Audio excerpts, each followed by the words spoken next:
हाय, hello, नमस्कार. मी तुमच्या सगळ्यांची लाडकी रेश्माच किचनमध्ये तुमचं स्वागत करते. आज आपण आपल्या चॅनलवर काय बघणार आहोत माहिती आहे? आज आपण बघणार आहोत मोहब्बत का शरबत. थोडा लेटच झाला आहे रेसिपी बनवायला, तरीसुद्धा बघूया. सगळ्यात आधी मी जेली कशी बनवले ते बघूया. एक पॅकेट जेलीचं जे सुपर मार्केटमध्ये मिळतं ते घ्यायचं. त्याच्यामध्ये 2 पॅकेट असतात, ते एकत्र मिक्स करायचे. मला या पॅकेटमध्ये डोरेमॉन पण भेटला. मग एक पॅकेटसाठी ह्याच्यामध्ये अर्धा लिटर पाणी इतकं सांगितलंय. आता हे 2 एक पिंक कलरचे आणि व्हाईट कलरचे पावडर असतात. ते थोडंसं असे गट्टे गट्टे असतात. मग ते थोडेसे फोडायचे आणि मिक्स करून घ्यायचं. मग अर्धा लिटर पाणी त्यांनी गरम करायला सांगितलं होतं. मग मी अर्धा लिटर पाणी गरम करून घेतलेला आहे आणि तो या पावडरमध्ये टाकून घेतलेला आहे. या पावडरमध्ये पाणी घातल्यावर जर काही असे गट्टे असतील तर ते आपोआप पितळतात. त्याच्यासाठी काय विशेष मेहनत घ्यायला लागत नाही. पण त्यांनी जेवढं सांगितलं अर्धा लिटर पाणी तेवढं संपूर्ण घालायचं आणि छानपैकी मिक्स करून घ्यायचं. आणि मग आपल्याला ज्या भांड्यामध्ये जेली बनवायचं आहे त्या भांड्यामध्ये हे मिक्सचर पोर करायचं. आता मी हार्ट शेपची पण जेली बनवणार आहे आणि नॉर्मल ताटातही जेली बनवणार आहे. मग माझ्याकडे हार्ट शेपवाले मोल्ड आहेत, त्याच्यामध्ये हे जेलीचं मिक्सचर एक एक चमचा करून मी सगळीकडे घालणार आहे आणि सेट व्हायला ठेवून देणार आहे.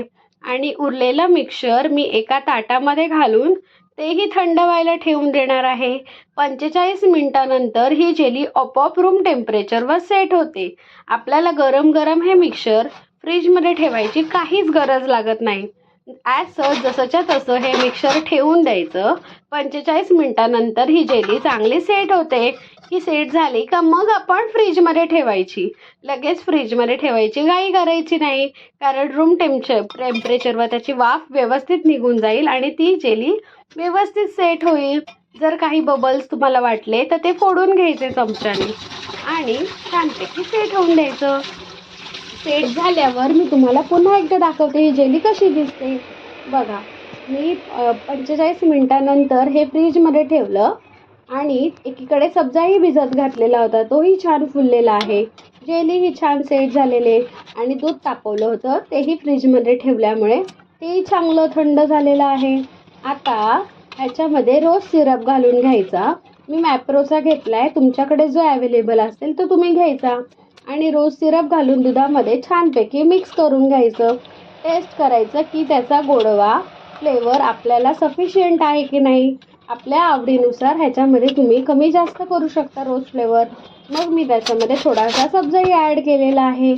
मग आता आपण काय करूया, जी ताटात जेली सेट केली होती सुरीच्या साह्याने कापून घ्यायची. तुम्हाला जी शेपमध्ये पाहिजे ती कापून घेऊ शकता. मी रँडमली कशीही कापून घेतलेली आहे, तुम्हाला पाहिजे तशी तुम्ही कापून घेऊ शकता. मग ही जेली सुद्धा मी दुधामध्ये घालणार आहे आणि सगळी नाही घालणार, थोडीशीच घालणार आहे. आणि अर्धी जेली मी जेव्हा सर्व करायचं आहे तेव्हा त्या ग्लासाच्या तळाला घालणार आहे. तळाला आधी मी जेली घालेन, मग त्याच्यावर सब्जा घालेन आणि त्याच्यावर मग जे आपण रोज सिरप घालून जे दूध तयार केलं होतं ते घालेन. अशा प्रकारे मी हे सर्व करते. बघा मी हे कसं सर्व केलेलं आहे.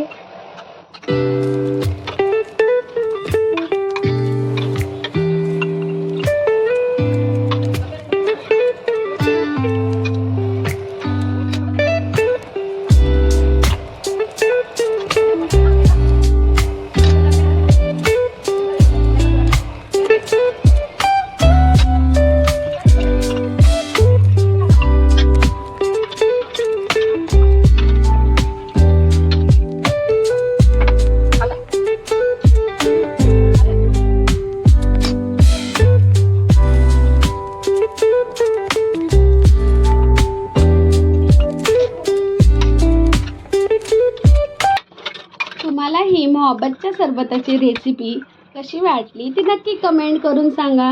या मे महिन्यामध्ये मोहब्बतचं सरबत तुम्हीही नक्की ट्राय करा. खूप छान लागतं आणि तुमच्या प्रियजनांनाही प्यायला द्या. आणि रेश्माज होम किचन या यूट्यूब चॅनलला नक्की सबस्क्राईब करा, लाईक करा, शेअर करा आणि माझा व्हिडिओ पाहत राहा. Thank you so much.